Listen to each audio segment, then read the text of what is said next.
Hello everyone, today you're in for a fairly unique video. You see, much like today, back in the 80s and 90s we had ourselves a console war.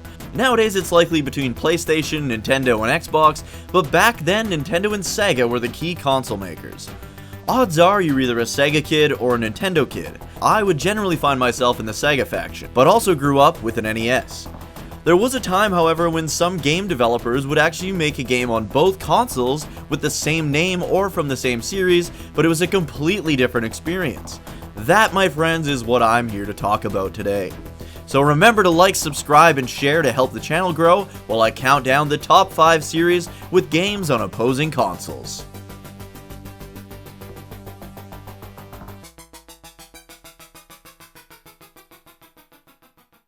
Number 5.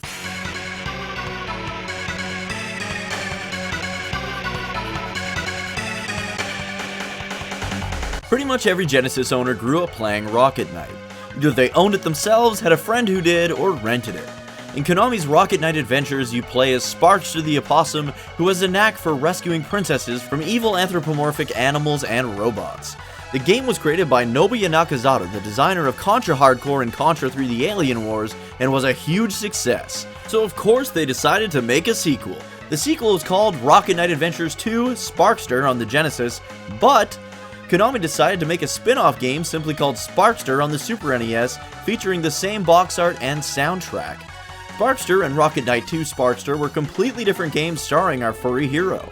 Rocket Knight 2 Sparkster was a direct sequel and had made a bunch of changes to the gameplay of the original, whereas Sparkster on the Super NES actually played a lot more similar to the original Rocket Knight Adventures. To make things even more confusing, in May of 2010, Konami released Rocket Knight, which is a sequel to Rocket Knight Adventures 2 Sparkster. To quote an angrier nerd, what were they thinking? Now, I haven't played the 2010 game, but overall the 3 games from the 90s are all really good games, with my favorite still being the original Rocket Knight Adventures. If I had to choose between Sparkster on the Genesis or Sparkster on the Super NES, however, I've got to go with the Super NES version because it feels much more like the original game, but with an extra button to make using the Rocket Pack a lot easier. If you've never played these games before, I'd recommend starting with the original on the Genesis, then playing Sparkster on the Super NES, followed by Sparkster on the Genesis, since it's a bit different than the previous 2. Number 4.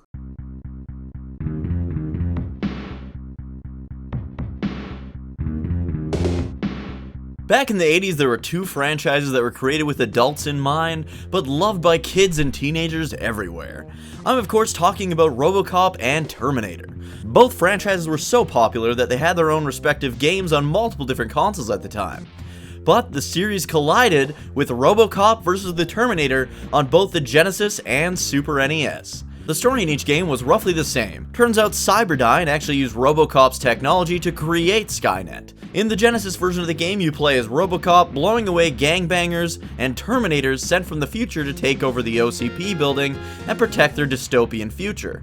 After beating the Terminators, RoboCop plugs into a console, accidentally giving birth to Skynet. The Genesis version's visuals and gameplay are absolutely amazing. It feels like you're playing a fast-paced action arcade game on your Genesis.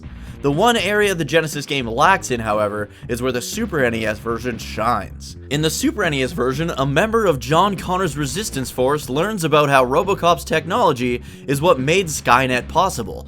So she goes back to the past with the hopes of destroying RoboCop and preventing the Terminator uprising from ever occurring. The Terminators, of course, find out about this and follow her to the past to protect their future. The story in both games is based on a 4-part comic, and in the Super NES version it's told through comic book-like cutscenes, showing the events between each stage. Unfortunately, the Genesis version is missing these cutscenes and just dumps the entire plot on you before the title screen in a scrolling screen of green text. The Genesis version is also missing all mention of Flo, the member of John Connor's resistance who goes back in time to start this whole thing off. Overall, I really enjoy both of these games for different reasons. The Super NES version tells a really good story that makes you want to keep playing to find out what happens next, but the Genesis version's stages and gameplay are just so much better. I find I'm constantly getting lost in the Super NES version, whereas the Genesis version has arrows to show me where to go to progress the stage, while still allowing some exploration and side objectives. At the end of the day, I've got to say I prefer the Genesis game. It makes you feel like an absolute badass, has much better gameplay, gore, and stage design, The cutscenes in the Super NES version are great, but at the end of the day, these are video games, so the one I like playing better has to take the win here. Number 3.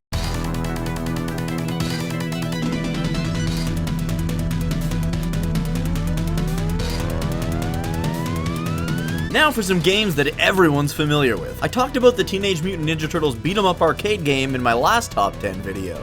Its success launched a wave of great TMNT beat 'em up games. Obviously its NES port TMNT 2 the arcade game, which was followed by TMNT 3 the Manhattan Project on the NES as well. But Konami wasn't finished with this highly successful recipe and made the arcade classic TMNT Turtles in Time. I'll be talking about the arcade version when I do my top 10 90s arcade games video, but just know that this game was also incredibly popular, so of course Konami wanted to make a version for home console. And they did with Teenage Mutant Ninja Turtles 4 Turtles in Time on the Super NES. It had all the charm and great gameplay of the arcade hit, with some extra stages and boss fights thrown in there. Meanwhile, on the Genesis, Konami made TMNT The Hyperstone Heist, a completely different game made using the assets from Turtles in Time. The gameplay was pretty much the same as Turtles in Time, but had completely new stages with some different boss fights and a whole new story as well. Turtles in Time was about chasing Shredder and his lackeys throughout multiple different time periods in order to protect history from being changed. Hyperstone Heist, on the other hand, involves Shredder getting his hands on the Hyperstone, which is then used to shrink Manhattan, proving he can do this to any city, anywhere, and take over the world. Both of these games are absolutely incredible, to the point where I can't really choose which I prefer. Hyperstone Heist is obviously the one I grew up with, so I tend to enjoy that one more due to nostalgia. In fact, it wasn't until years later that I even knew Turtles in Time was a thing. I was at a friend's house and saw the Super NES cartridge sitting next to the console and asked what it was. We played the shit out of it, but I remember telling him it wasn't as good as Hyperstone Heist. If you haven't played these games or only played one of them, you really do owe it to yourself to play them both. They're both some of the funnest co-op beat 'em up games from the 90s. Let me know in the comments which one you grew up with and which one you prefer. Number 2.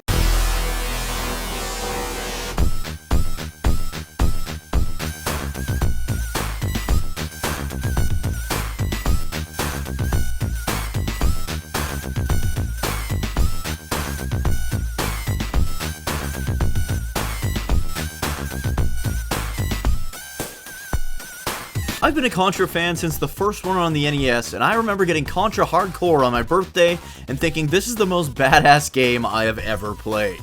It was incredibly difficult, but the badass music, explosions, visuals, multiple routes, and gameplay more than made up for that. I remember getting a little bit further every time I played it, but it wasn't until a few years ago when I actually beat the damn thing on my Twitch stream with my buddy Finney. The best way to play this one is a patched ROM, because the original Japanese version of the game gave each character 3 hit points, whereas in the North American release, it was 1 hit and you're dead. Contra Hard Corps would always be the peak of the franchise for me, but I never really played Contra 3 with intentions of finishing it until now. When preparing for this video, I knew Konami was the company that would show up the most, as they made a bunch of different games in their various popular franchises for both the Genesis and Super NES. I knew Contra 3 The Alien Wars existed, I've just never really given it a solid go because I was so biased towards hardcore. Well, I decided to play it through to the end in preparation for this video, and I absolutely loved it. I don't know if it's as good as hardcore, but it's damn close. Its action is right on par, the stages are a breath of fresh air for someone experiencing them for the first time, and the music is great as well. It plays very similar to hardcore, it's just missing the unique characters, each with individual perks and downsides that hardcore had to offer.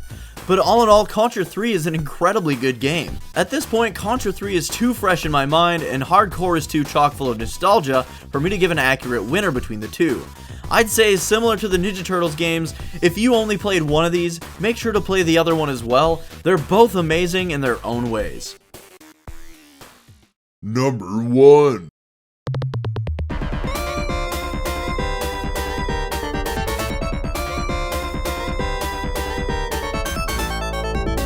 And now the best series that did well on both the Genesis and Super NES with completely different games is Castlevania. Growing up, I played a bunch of Castlevania Bloodlines. In fact, when it comes to non-Metroidvania style games in the series, Bloodlines is my favorite. You play as John Morris, or my favorite Castlevania character, Eric Lecarde, and have to journey across Europe slaying the armies of the undead until you come face to face with Dracula himself. Much like Contra Hard Corps, I love how the different characters have subtle differences in the way they play, making way for alternate paths through the stages, giving this game some good replay value. Bloodlines plays very similar to Castlevania 3, but everything is much more crisp, colorful, and epic. Every stage pops, and the enemies you fight all have their quirks and ways of dealing with. Bloodlines isn't just my favorite classic Vania-style Castlevania game, it's also my second favorite Genesis game of all time. Super Castlevania 4 is a completely different beast. Part fresh experience and part remake of Castlevania 1, Super Castlevania 4 has you playing as a more muscular version of Simon Belmont as you play through his first run-in with Dracula and his castle. This time he can whip in multiple different directions, hang and swing using the whip, and perform the, limp whip? Super Castlevania 4 is an absolute masterpiece, and I never got around to actually playing it until I decided to stream all of the Castlevania games. I found the game to be great in its own ways, having a nice variety in its stages and great fun boss fights. I still prefer Bloodlines over Super Castlevania 4, but Super Castlevania 4 is still one of the best games on the Super NES. For newcomers to the series, I think I would actually recommend starting with this one, because to me it seemed like the easiest out of all the classic style games. All in all, these Castlevania games on opposing consoles were both among the best those consoles had to offer. This is so impressive. That would be like if they released a mainline Dragon Quest or Final Fantasy game on both PlayStation 5 and Xbox Series X. They were both completely different games, and they were both amazing in their own ways. Stuff like that just doesn't happen anymore.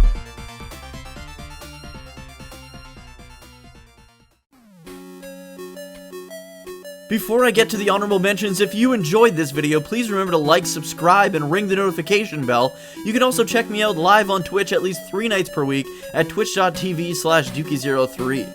Now let's roll on to some honorable mentions. I gotta start off by mentioning Shadowrun on both the Genesis and the Super NES. They're both incredible cyberpunk RPGs with great worlds to explore and characters to meet. I've always been more of a fan of the Genesis version, but both games are really well done and I recommend checking them out. Next up is Ninja Gaiden. Most people who grew up playing the NES have played Ninja Gaiden, but did you know the Master System had its own version of the game that was a completely different experience? The Master System version is just as difficult, but they're both great games on their respective consoles, so give them a go as well. Of course, there's Aladdin on both the Genesis and Super NES. Also, you used to constantly hear kids talking about which one was obviously way better than the other, but I honestly like both versions equally. In fact, I might actually give the edge here to the Super NES version, because I always find myself getting completely lost in the Genesis version, despite it being more of an action-oriented game. Last but not least, Ghouls and Ghosts on the Genesis and Super Ghouls and Ghosts on the Super NES. These games are both different games with similar gameplay and worlds. Such great yet challenging games, I prefer Ghouls and Ghosts as it's not quite as impossibly difficult, so I can enjoy it a little bit more. But both games are really well done as long as you're okay with the intense difficulty. Thank you for watching this video, have a great rest of your day, and I'll see you in the next one.